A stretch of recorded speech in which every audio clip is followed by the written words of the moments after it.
In this video, we're going to be talking about my favorite tools and resources for trading Bitcoin and altcoins.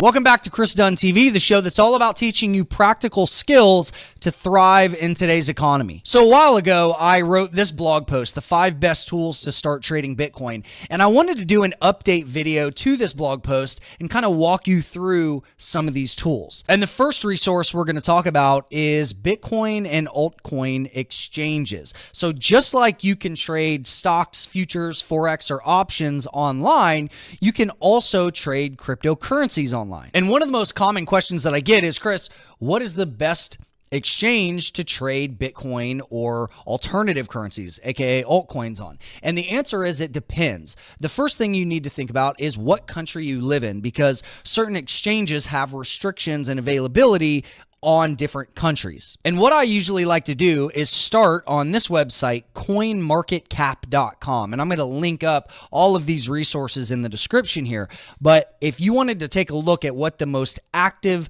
exchanges are right now, this is where you want to start, because they're always changing. There's new exchanges coming out, old ones close down, and this is a space that's constantly evolving. So if we just start with Bitcoin, you'll notice when you land on this page, it has a lot of information like, the market cap, the 24-hour trading volume, the current supply, how many Bitcoin are currently out there, and what the max supply is. And if you scroll down, you'll see just a very simple chart here. And if we click on markets, this will show you all the different exchanges or marketplaces that you can trade Bitcoin. And what you want to do is sort by pair, and you want to find the currency that you use. So for me, for example, it would be BTC USD. So I trade in US dollars since I'm from the States. If you're in Europe, maybe it's BTC EUR for Euro, but we'll scroll down and just start with USD. And you'll notice the most active exchange right now, which is the second largest 24-hour volume, is Bitfinex. And if you've been in the game for a while, you know Bitfinex has absolutely had its issues in the past, but it still remains at the time of this video the #1 exchange by volume for USD. Then you can see under that we have BTCE, Bitstamp, GDAX, which is the trading exchange owned by Coinbase, OKCoin, Gemini, and on and on and on. And really, I look to only trade with maybe the top, half a dozen or so exchanges by volume. You don't want to trade at exchanges that have very, very low volume, because when the liquidity is low, you'll get a lot of slippage in your orders. And it's just, you want to go where the biggest volume is. And so if we jump back here to CoinMarketCap, and let's go just take a look at Ethereum. And if you scroll down here and again hit markets, we'll see which ones are currently trading most. So Poloniex has historically been the most active exchange for altcoins. So you can see here it's the #1 for Ethereum paired against BTC. And if you click on the exchange, so if we click here on Poloniex, it'll take you to this exchange and all the cryptocurrencies that are actively being traded here. So you can see Ethereum, Dash is #2, then Bitcoin, and on and on and on. And so if you're just getting started, what I would suggest is go here on this site, sort by the highest market cap cryptocurrencies, and look at what the biggest exchanges are, and then just go get familiar with those exchanges. Sign up, get accounts, and learn what those exchanges do, if you can or can't trade with them, and just start trading with very, very small size. Do not use and consider exchanges like bank accounts. These are not FDIC insured trading accounts like you would have at E-Trade or Fidelity or something like that in the States. Like, these are very risky marketplaces,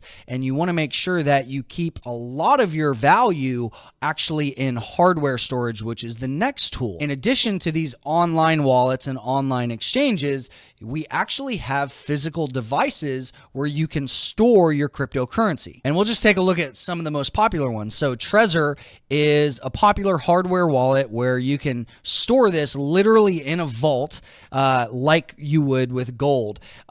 And also another popular one that I like is Ledger. So again, I'm going to link all this stuff up below. But the reason why you want to do this is you actually control your coins. Whenever you have your cryptocurrency on an exchange, you actually don't really own that cryptocurrency. Really, what you have is credits for that cryptocurrency.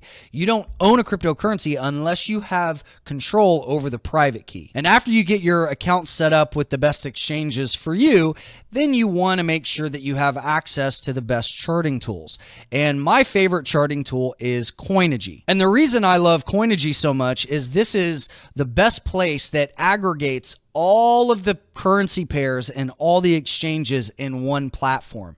So if you look here in the platform on the left-hand side, this is a list of all of the different exchanges. And then if you click on an exchange, so if we hit BITF for Bitfinex, it'll give you a list of all of the currency pairs that this exchange offers.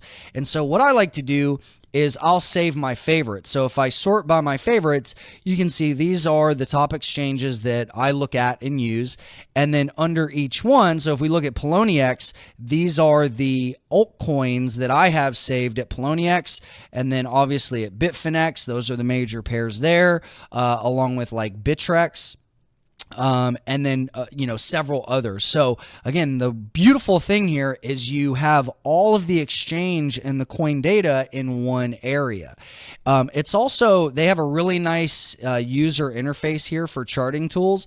And you'll notice, guys, my charts are super, super clean. I always kind of chuckle whenever I see these guys and ladies that have these charts where there's like 50 different indicators on there, and you can fully customize this stuff. You can add so many different indicators, so many different charts and styles. It really is customizable. You can add strategies, and I just like to keep things very, very simple and clean, but do what works for you. Now, you can actually trade through Coinigy. So they have an API that links to some of the different exchanges. As of right now, I don't really use that. I like to still place orders directly with the exchanges. I just find that there's less potential problems there. But again, play with it, get familiar with these tools, and find something that works for you. And then the next thing I want to talk about is mobile charting and alerts. So odds are you're not going to be in front of your computer all the time. I travel a lot. I'm not always sitting in front of my computer. So what I like to do is have some apps on my phone that I can get a real quick price chart and alerts. Now, Zero Block is a good app. Also, some of the exchanges like Coinbase has an app where you can set alerts and look at some just really simple price charts. Again, Coinigy is probably one of the best tools for charting, and there are several others out there. But when it comes to actually being engaged with the markets, again, I don't sit there and watch the charts all day long. In fact, I only invest maybe a few hours a month actively managing trades, unless there's a ton of volatility. But you want to be engaged and you want to be aware if something big happens. So as the market's moving, if there's a big move and we break out of a specific zone that I'm watching, I want to be alerted to that fact, and it may or may not have an effect on an open trade that I have. And then the final resource that I think is just really valuable is being a part of a community. You know, trading and investing can be a really lonely thing, and it's helpful to be around other like-minded people that can support you and that you can learn from or help other people. We have a crypto community over at the Skill Incubator, and I'll give you a link below. You can find out about that, but just find somewhere that you fit. And I would encourage you to stay away from what's called the troll boxes, which are basically chat rooms that are set up at the exchanges. I just find those are highly emotional. It's people just pumping and dumping on each other. It's not really conducive as a good learning environment. So go somewhere where you feel comfortable, where you can learn, and where you can be around other like-minded people. So the question of the day is, what trading tool or resource do you really like that I didn't mention in this video? There are so many great resources out there now, and obviously I didn't cover them all here. I just showed you some of my favorites, but go ahead and leave me a comment in this video and let me know what your favorite tool is. And again, everything that I talked about is linked up in the description below. I hope you guys got value from this video, and I will see you in the next one. Take care.